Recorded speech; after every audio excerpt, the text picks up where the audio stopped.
I just want to talk about a couple things, and we'll see if the videos stick or they don't stick. Anytime I start talking about the M word and, things get taken down because they, don't like you telling people the truth about their health. So anyway, these are my starters. It just snowed. My next video will go outside, but it just snowed 2 days ago for 3 days, and today it's supposed to be a little bit warmer. But so these are my starters, and I'm starting things that normal people don't start. Edibles, food. I consider herbs food too. Like, for example, these are milk thistle. People use the seeds kind of ground up for liver health, but turns out you can actually eat the leaves. They get pretty big. So, you just have to clip off the little thorny things, but super good in a salad and super good for your liver. Nasturtiums, 100% edible. This is my new herb that I got from a friend of mine. Super excited about it and learning about it. And so this is all my stuff starting. And then, my cucumbers. These are specialty cucumbers. I don't know what's in here. Oh yeah, I've got Japanese lilac started. I've got, I don't know, let's see. Let's take a look. Loveridge, which is amazing. It's a plant that's edible, that tastes like celery, that you can use instead of celery. And then I've got my tobacco, because I use my tobacco for lots of medicines. And got some arnica. And doesn't look like the arnica's coming out. Self-heal, which I'm really excited about, right there. So yeah, and then we're gonna roll over here. And okay, so we'll talk about that in a minute. My poor lemon balm, my lemongrass has had it with me. It really wants to be outside. So it's pissed. It's trying to die on me because it wants to be outside, but you have to bring it in the winter, and it always looks like this towards the end. And then I've got my elderberry starts, which are fantastic. Elderberries are super good. They're going to be in our conversation. And these are trees that I got this last year. And yes, they're going to be labor intensive. As soon as it's warm enough, they can go outside. But these are fruit. It's key lime. This is I think it's a Eureka lemon, has thorns. And then I've got an orange.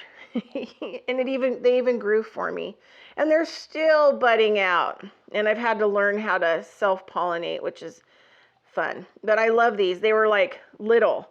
They were like 4 inches tall when I got them. I ordered them, took 3 months to get them, and now they're just growing out of control. So they can't wait to go outside too, because my house is pretty cold but it's warmer than outside. And then I've got, these are tomatoes. I didn't know if they were going to come out, so I did like overpopulate. They were 6 years old. And over here, same thing. They're heirloom. So I'll cut back the weak ones and then just keep the big ones. And then I've got market cucumbers for the co-op to sell. And then, let's see. These are, let me see what those are. I think those are, oh yeah, best cantaloupes. Right there. And a friend of mine brought me some cantaloupes, and I didn't know where they were from, and I ate them, and they were the best cantaloupes. So I call the seed the best cantaloupes. And then I've got heirloom watermelon seeds and green goddess melons. And that's another thing. The melons came to me, and they were green inside. They were sort of cantaloupe-y, but not honeydew, so I call them the green goddess. And then I forget what's over here. Let's see. It's turned in the wrong direction. And we have mini honeydews and peach melons. So they haven't come up yet. So anyway, because we have a short growing season, so I'm going to take my plants out today and get some sun. I've also need to open the cold frames, so we'll go out there and talk. All right, but cold and flu. Okay, so what I do every year is I go out and harvest wildly. I I mean, I gather herbs from like all different, directions. I grow quite a few. I think I've got 50 herbal plants now that grow in my yard. And so at the end of the year, when I harvest everything before the snow, I put everything in paper bags to dry it. And then I have a whole room that has tons of paper bags.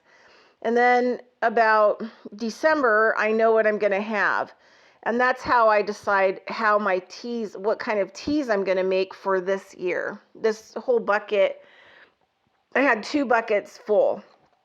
So this year, because of all of my plants that I had available, because every year it's different, I could make a cold tea for lungs, throat, and chest. And I made for my clients, and also I'm selling stuff at the co-op nowadays.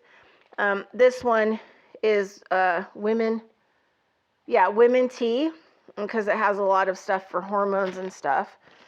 And then the other one was relief tea for fatigue and inflammation. So last year, this is what I could make. This is what all the plants indicated. And then I put them into combinations, and then I was able to, put them all together and make bulk tea. So next year is going to be different depending on what's available. You can see that this cold tea has some roots in it. It has other stuff in it. So I'm going to showcase just a couple things that usually you can find everywhere. I don't think I have, right now, I don't really have plantain leaf growing, but I will have a lot of plantain. And so you can see like right here, this little leaf right here is plantain. So in here there's a lot of stuff, but we're going to showcase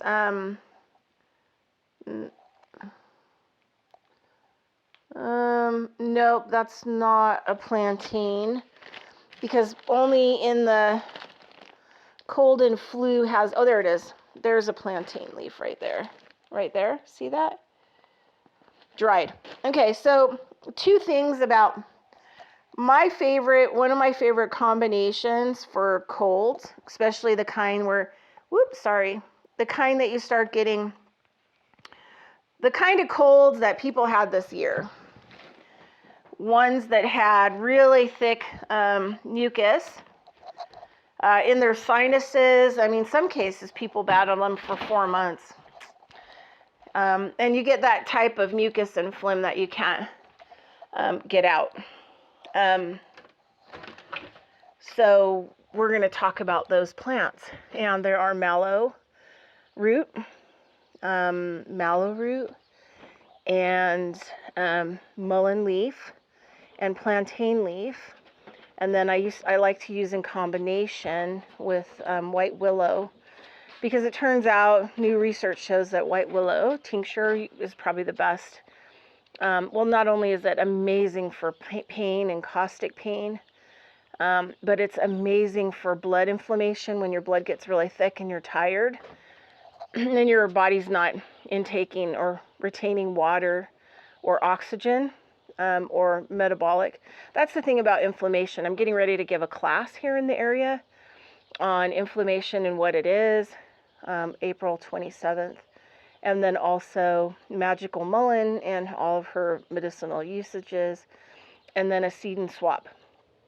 So that's what we're going to do for the co-op, because I founded a local agricultural co-op here, and it's going really well. We're very excited. So anyway, so white willow, I go out to the riverways and I collect the white willow, and then I turn it into tinctures, and it's one of my favorite medicines. But on top of amazing, like it could just clear up inflammation in the blood right away and get things flowing again. So I'm going to call it a lifter, and then also pain and inflammation. But also research out of Poland is showing that it also herds virus into like a circle, and then will take it down. So white willow is an antiviral. So you could also throw in some dried elderberries into your tea. with the mullein because it's an antiviral. It keeps virus from attaching to your cells and other things. But you can always find mullein and mallow and plantain. Those are simple things. Plantain lives in most lawns. In biodynamics, we laugh because our teacher will say that how we know what plantain is that it hides from the lawnmower, because the lawnmower never really gets down to it. It flattens itself. So the weeds that we kill are usually the most medicinal. Okay, so anyway, I would take, white willow twice a day, tincture 20 drops. It would take down the pain and like the soreness of the body. Plus, it will get the fluids open and flowing, the congestion, and then also it would help with being an antiviral. And then a little bit of dried elderberry in tea with dried or fresh mullein leaf, mallow root, and plantain leaf. Turns out that mallow root and plantain leaf have something similar, and that's mucilagellus. Anyway, it makes really good for like topicals for wounds. It's really good for increasing like moisture and skin. You can use plantain leaves literally for band-aids, and it also helps to break up, like deep, heavy phlegm, and also, anything that's kind of liquidy, including lumps, anything where fluid is pooling and coagulating. And then mullein is super amazing because it will dry up. It doesn't dry up anything. It'll open up the lungs, open up the bronchial dilators, and then that way all that stuff that the mucilagellus products are breaking up, all the heavy mucus and phlegm in the sinuses and the lungs, it'll open up the inflammation and the pathways in order for it to be expelled. So those are my favorite things because I don't buy them. I don't have to buy them. I can actually go out and collect them, and before winter I can collect a lot of them, and then I can make teas for the winter. Okay, anyway, that is it. We're excited that it's sunny today here in the desert. And yes, I live in the sand dune desert. All right, talk to you later, everybody. Bye-bye.